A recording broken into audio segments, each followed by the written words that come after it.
Hey folks, how's it going? This is Mike, dressed up in a Star Trek shirt that matches the Star Trek sign behind me. And how's that for obsession? Okay. Anyway, I'm here to finish up the series of movies from A to Z. I'm up to the letter Z. So, anyway, I think I'm the last one to finish up with this. Everybody else has long since got their videos up, or they've dropped out a long time ago, or just otherwise moved on. So, I kind of made this go on too long myself, but anyway, it was a fun thing to do, and I'm glad that I participated in it. The movie I chose for letter Z is a classic MGM musical from the year 1941. It's called Ziegfeld Girl. Okay, Ziegfeld Girl, starring James Stewart, who he's top bill, but he does not play a Ziegfeld Girl, although that would make for a very interesting movie. The stars of the film, the ones who do play Ziegfeld Girls: Judy Garland, Hedy Lamarr, and Lana Turner. Okay? Film is directed by Robert Z. Leonard. It has musical sequences directed by the very famous Busby Berkeley.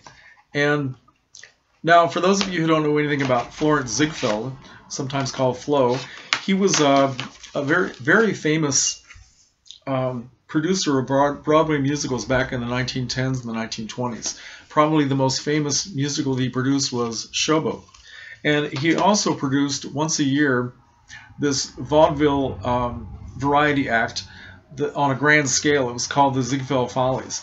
And he would not only have great singers and dancers and all kinds of novelty acts, but he would also have these long sequences where they had very beautiful girls dressed in very bizarre costumes sometimes, just kind of balancing these costumes and walking down flights of stairs while beautiful music was playing. And that's pretty much all they did. It was called Glorifying the American Girl. So for a woman to become a Ziegfeld Girl was a very prestigious thing, okay? Now, Ziegfeld died in 1932, but at MGM, they decided to pay tribute to this man by making 3 films featuring his name. And the first one was in 1936. It was called The Great Ziegfeld, starring William Powell as Florence Ziegfeld, also Myrna Loy and Louise Reiner, who won Best Actress for the film. It was the best picture of 1936, and it was such a big hit that MGM planned a sequel as early as 1938, and they were planning to use 3 of their top stars at the time: Eleanor Powell, who was their top musical star, Joan Crawford, also Margaret Sullivan, and Virginia Bruce, who had been in the previous film, The Great Ziegfeld. Well, that kind of fell through, so by the time they finally got around to making a sequel, it was 1941, and they chose a different group of younger actresses to play in the film. So it was Garland, Lamarr, and Lana Turner. And this film is really a lot of fun. It's in black and white. It has kind of a typical backstage story, 3 young women trying to make it into show business. Judy Garland plays a character named Susan Gallagher, who is, of course, a very gifted singer. She had been in vaudeville for years. In a way, it's Judy Garland's life. That's what she was. She had been in vaudeville since she was a tiny little kid, and then finally made it into films. So the other 2 women, Hedy Lamarr plays a woman named Sandra something, who is a foreigner. She's at the Follies because her husband is auditioning for the orchestra. Well, he doesn't get chosen, but she does. They simply see her standing there being her beautiful self, and they drag her off and make her a Ziegfeld Girl. The third is Sheila Regan, played by Lana Turner, who is a working class girl from New York who is working as an elevator operator and wants desperately to make it into show business. And she does. And she also gets very self-destructive. She changes her name from Regan to Sheila Hale. She becomes this big, beautiful star, and she starts living a rather dissolute life, doing a lot of drinking, getting involved with a lot of men who are supporting her, and she finally destroys herself. By the end of the film, she is the one who destroys herself.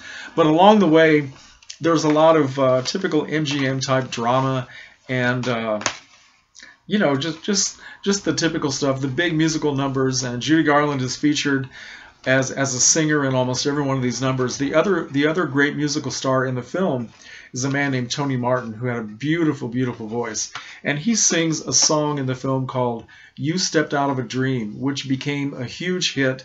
And Judy Garland sings a beautiful song called "I'm Always Chasing Rainbows."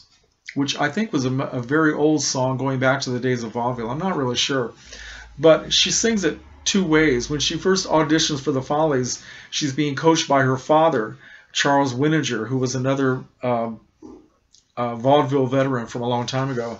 And he tells her to do it fast and put a lot of pizzazz into it and all this stuff. And of course, the people who were listening to her think, they stopped beating songs to death a long time ago. So she sings it slowly and quietly and just breaks your heart.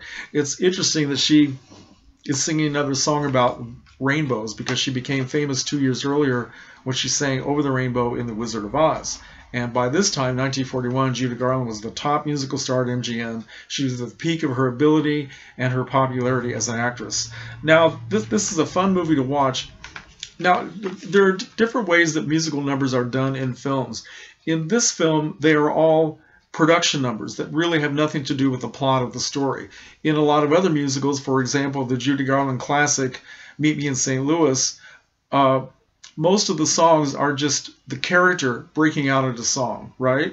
That's how the production numbers are done. In this film, everything's on stage, and everything off the stage is either auditioning for the Follies or practicing, or just a lot of dramatic scenes and comedy scenes between the players. Now, this is kind of an interesting comparison to the movie I did for the letter V, which was Valley of the Dolls, which was made 26 years after Ziegfeld Girl. Valley of the Dolls was also about three young women who were trying to make it into various aspects of show business, and they all get in trouble with drugs, especially the character played by Patty Duke, the character of Neely O'Hara, who is very self-destructive, and that character was supposed to be based on the life and career of Judy Garland.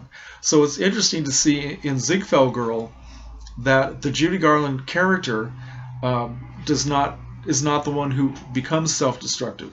It's the Lana Turner character. But it's kind of, in a way, Ziegfeld Girl is kind of a sanitized version of Valley of the Dolls, which of course would come much later. But Lana Turner is the one who was self-destructive. And there's a scene in the film where Judy Garland's character and Hedy Lamarr's character are discussing what is happening to Lana Turner, how she's hurting herself. And Judy's character says, "How can a girl do that to her career?"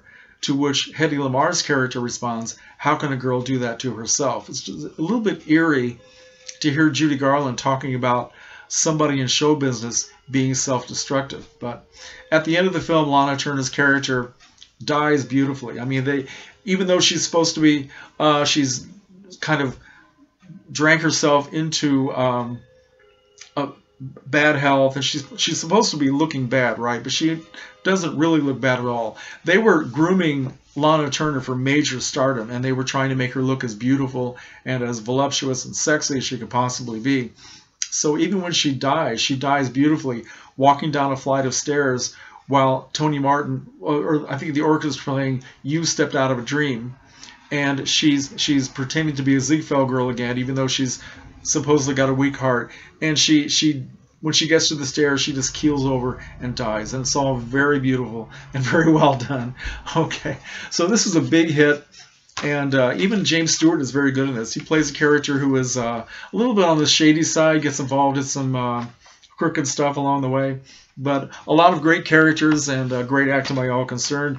And a few years later, MGM would make yet another film about Ziegfeld called The Ziegfeld Follies, which in this time was just a series of musical performances by all the big MGM stars at the time, like Judy Garland, Gene Kelly, Fred Astaire, Lucille Ball, Lucille Bremer, and it was just kind of another MGM classic where they threw everything in and made, this time in color, and just made it all very beautiful and a little bit surreal.